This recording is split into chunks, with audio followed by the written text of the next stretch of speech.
Allah itu membenci orang-orang yang kalau dalam urusan dunia itu paham, serba tahu kalau dalam urusan dunia, ya. Tapi apa? Bodoh dalam urusan akhirat. Bismillahirrahmanirrahim. Assalamualaikum warahmatullahi wabarakatuh. Alhamdulillahirabbil alamin wassalatu wassalamu ala asyrafil anbiya'i wal mursalin wa ala alihi wa ashabihi wa man tabi'ahum bi ihsanin ila yaumiddin, amma ba'd. Mari kita awali majelis ilmu ini dengan kita membaca doa thalabul ilmi. Bismillahirrahmanirrahim. Rabbi zidni ilma. Allahumma anfa'ni bima 'allamtani wa 'allimni ma yanfa'uni warzuqni ilman yanfa'uni. Amin. Alhamdulillah, kita bersyukur kepada Allah Subhanahu wa taala yang telah memperkenankan kita untuk kita bisa bernafas kembali, hidup kembali. Maka ini merupakan karunia dari Allah agar kita senantiasa beribadah kepada Allah. Maka kita mewujudkan rasa syukur kita kepada Allah Subhanahu wa taala dengan kembalinya kita bisa bernafas, dengan kembalinya kita bisa beraktivitas, ya. Hidup maksudnya. Maka ini merupakan karunia yang kita patut syukuri, yang nikmat Allah disyukurinya itu harus dengan beribadah kepada Allah Subhanahu wa taala. Dan semoga kita diistiqomahkan oleh Allah Subhanahu wa taala untuk beribadah kepada Allah Subhanahu wa taala. Amin amin ya rabbal alamin. Baik, insyaallah pada subuh kali ini kita akan membahas tentang kemuliaan ilmu atas harta. Kemuliaan ilmu atas harta. Ini sebagaimana yang disampaikan oleh Imam Ibnul Qayyim Al-Jauziyah, ya, dalam kitabnya, ya, disebutkan demikian, kemuliaan ilmu atas harta. Fadluhu wa syarafuhu, ya, keutamaan ilmu, kemuliaan ilmu, ya, atas harta. Terkadang banyak orang yang tertipu mencari kemuliaan dengan harta, mencari kemuliaan dengan pangkat, jabatan, kedudukan, mencari kemuliaan dengan apa yang ada di dunia, ya, dengan sawah lah, dengan mobilnya sehingga menjadi mulia di hadapan manusia. Ya memang kalau kita lihat ketika orang kaya mulia, kita lihat gitu, ya. Orang yang punya jabatan, pangkat, kedudukan, ya mereka mulia, ya. Orang yang naik mobil mewah dengan orang yang naik mobil biasa, lebih mulia mana? Yang mewah, kelihatan, dimuliakan, diistimewakan. Tapi kemuliaan yang sifatnya duniawi itu, kemuliaan karena harta, kemuliaan karena kedudukan, jabatan, pangkat, dan seterusnya, kemuliaan karena mobilnya yang mewah, yang mahal, dan seterusnya, kemuliaan karena rumah, kemuliaan karena punya harta, tanah, itu adalah kemuliaan yang sifatnya sementara. Sifatnya sementara. Kalau orang sudah mati, sudah. Apa yang dimuliakan? Kecuali apa? Mulia karena ilmu syar'i. Mulia karena menuntut ilmu agama. Atau dia menjadi orang yang berilmu, atau dia menjadi orang yang istiqomah di atas jalan menuntut ilmu syar'i, ilmu agama. Ini mulia. Ini jalannya orang-orang soleh, ya, jalannya orang-orang soleh. Maka Rasulullah SAW mengatakan, ya, Allah itu membenci orang-orang yang kalau dalam urusan dunia itu paham, serba tahu kalau dalam urusan dunia, dunia, ya. Tapi apa? Bodoh dalam urusan akhirat. Rasul mengatakan, "Innallaha yubghidu kulla 'alimin bid dunya jahilin bil akhirah." Rawahu Tirmidzi. Hadisnya sahih. Sesungguhnya Allah Subhanahu wa taala itu sangat murka kepada orang yang paham urusan dunia. Tahu urusan dunia. Ini kalau membangun tuh segini-gini. Ya, kalau mau bangun rumah seperti ini, kalau mau bercocok tanam sawah harusnya seperti ini, seperti ini, seperti ini, seperti ini. Ya, kalau mau berdagang itu harusnya seperti ini. Cari barangnya di sini, cara penjualannya seperti ini. Kalau untuk urusan dunia begitu pahamnya, tapi apa? Bodoh urusan akhirat, nggak bisa baca Quran, nggak bisa baca Quran, ya, sholatnya dan seterusnya, ya, nggak bisa wudhu yang benar, nggak bisa sholat yang benar, ya, maka ini merupakan apa? Orang-orang yang dimurkai oleh Allah Subhanahu wa Ta'ala. Kenapa? Karena mereka kalau urusan dunia begitu pahamnya, tapi kalau urusan akhirat maka dia bodoh. Ini yang dibenci oleh Allah Subhanahu wa Ta'ala. Maka di sini kita perlu memahami, ya, dalam prinsip dasar Islam ini, ya, disampaikan tentang kemuliaan ilmu atas harta. Sehingga apa? Kita tidak terlalu memikirkan harta terus-menerus, harta, dunia. Ya memang kita ada perlu dengan dunia, tapi keperluan kita dengan dunia sebagaimana yang kita butuhkan saja. Ya, sebagaimana Allah mengatakan, "Wabtaghi fi ma ataqallahu darul akhirah wa la tansa nasibaka minad dunya." Kejarlah apa-apa yang bermanfaat bagimu untuk akhirat dan jangan lupakan bagianmu di dunia. Ya udah, jangan lupakan saja di dunia. Bagianmu itu punya harus makan, harus minum, harus ma'isha dan seterusnya. Ya. Tapi kewajiban kita adalah apa? Untuk menuntut ilmu. Tidak ada kewajiban untuk menumpuk harta, itu enggak ada. Ya, Allah tidak mewajibkan kita untuk mengumpulkan harta, tidak. Yang Allah wajibkan adalah apa? Kita beribadah kepada Allah, kita menuntut ilmu. Ya.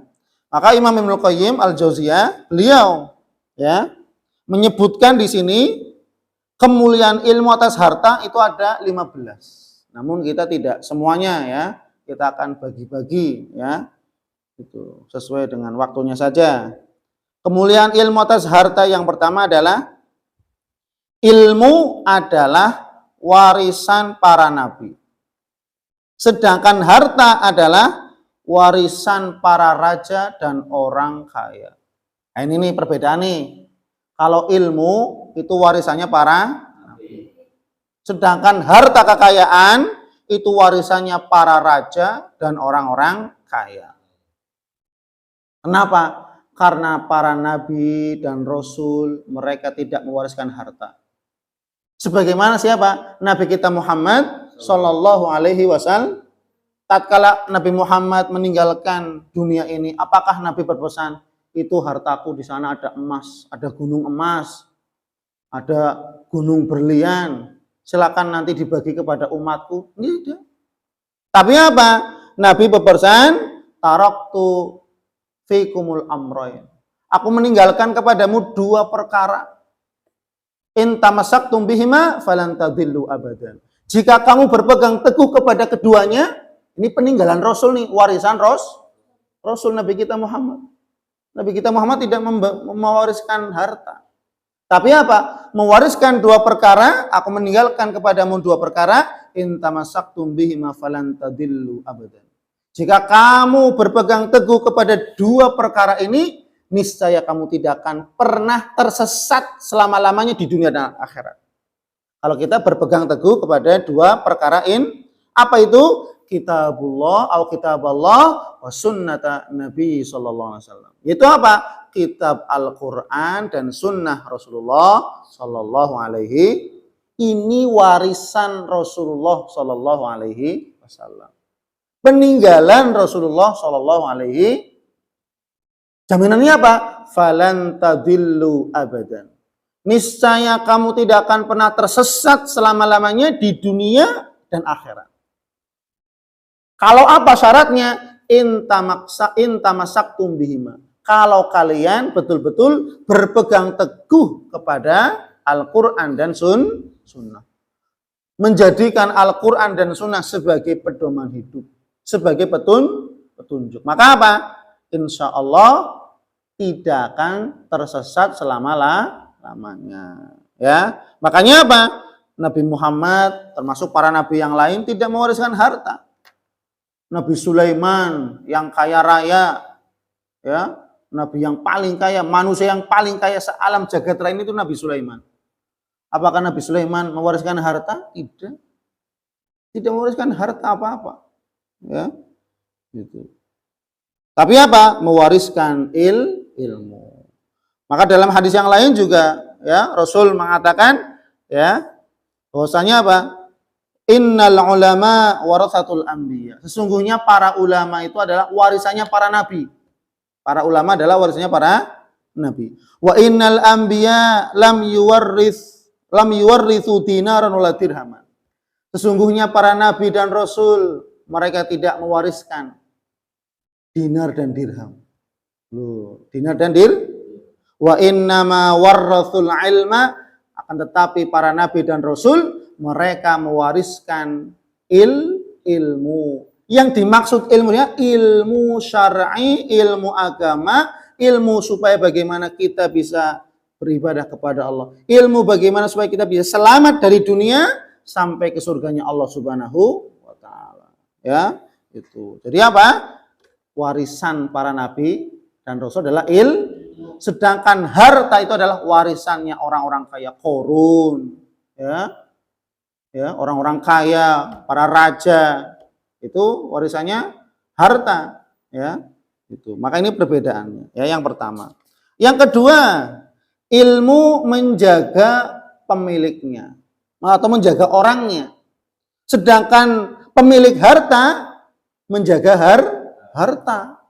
Ini kalau ilmu, kalau kita berilmu, maka ilmu ini akan menjaga diri kita dari apa? Dari hal-hal yang haram, dari hal-hal yang dibenci oleh Allah, dari hal-hal yang membinasakan kita di dunia akhirat. Kenapa? Dengan ilmu. Tapi sebaliknya kalau orang punya harta, orangnya yang menjaga harta. Hartanya disimpan di brankas, dikunci, hartanya disimpan di lemari dan seterusnya. Kemudian sampai nggak bisa tidur dan seterusnya. Karena memikirkan harta, khawatir hilang, ya, takut dicuri, takut dirampok dan seterusnya. Orangnya sibuk ngurusin harta. Orangnya sibuk menjaga harta. Padahal hartanya mau dicuri maupun tidak, ya, hartanya mau digunakan ataupun tidak, itu akan habis. Itu akan habis. Ya, tapi ilmu akan menjaga pemiliknya. Ilmunya akan menjaga orangnya. Dengan cara apa? Ketika dia tahu yang haram maka dijauhi. Maka ilmu berarti menjaga. Ketika ada hal-hal yang membinasakan, ya, menghancurkan dirinya di dunia dan akhirat, maka ilmu yang menepis. Jangan. Ya. Sehingga apa? Ilmu menjaga pemiliknya atau menjaga orangnya. Sedangkan kalau harta, orangnya yang menjaga harta atau pemilik harta yang menjaga hartanya, ya.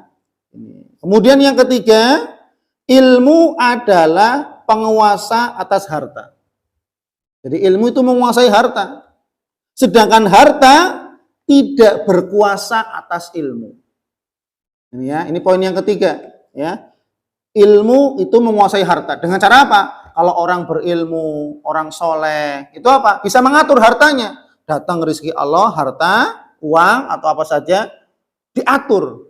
Ini untuk kebutuhan, ini untuk infak sedekah, ini untuk fakir miskin, anak yatim, ini untuk, ya, wakaf, masjid, dan seterusnya. Diatur.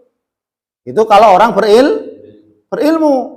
Ya, orang kaya berilmu ngatur uangnya, diatur. Ya, itu. Tapi apa? Sedangkan harta tidak berkuasa atas ilmu. Kalau harta tidak berkuasa atas ilmu. Ya. Meskipun dia orang kaya, ingin kuliah di mana saja bisa, tapi yang namanya ilmu itu adalah karunia dari Allah. Orang diberikan pemahaman, orang paham terhadap ilmu, terhadap materi, yang memahamkan adalah Allah. Yang memberikan kepahaman, oh saya paham rumus ini, oh saya paham rumus ini. Itu yang memberikan pemahaman siapa? Allah. Allah Subhanahu wa Ta'ala. Meskipun mau di sekolah dimanapun yang bergengsi, tapi kalau Allah tidak memberikan kepahaman, dengan harta yang banyak, kuliah di mana, ya, mengeluarkan biaya yang banyak, tapi ketika Allah tidak memberikan kepahaman, maka apa? Ya tidak berarti. Artinya apa? Harta tidak berkuasa atas ilmu. Kenapa? Karena ilmu Allah berikan kepada siapa saja yang dikehendaki oleh Allah kebaikan. Man yuridillahu bi khairan yufaqihu fiddin. Maka orang-orang yang Allah kehendaki kebaikan, Allah akan memahamkan perkara agamanya. Ya. Maka kalau kita belajar agama kok cepat paham, oh saya paham. Dimudahkan untuk menghadiri majelis ilmu, dimudahkan untuk kita bisa beribadah kepada Allah, diringankan ya untuk kita taat kepada Allah, maka itu pertanda bahwasanya Allah menghendaki kepada kita kebaikan dunia akhir. Dengan cara apa? Dipahamkannya kita kepada ilmu. Ya. Maka apa? Yang ketiga, ilmu penguasa atas harta, sedangkan harta tidak berkuasa atas ilmu. Wallahu a'lam bishawab. Ya, semoga bermanfaat. Subhanakallahumma wa bihamdik, asyhadu an la ilaha illa anta, astaghfiruka wa atubu ilaik. Assalamualaikum warahmatullahi wabarakatuh.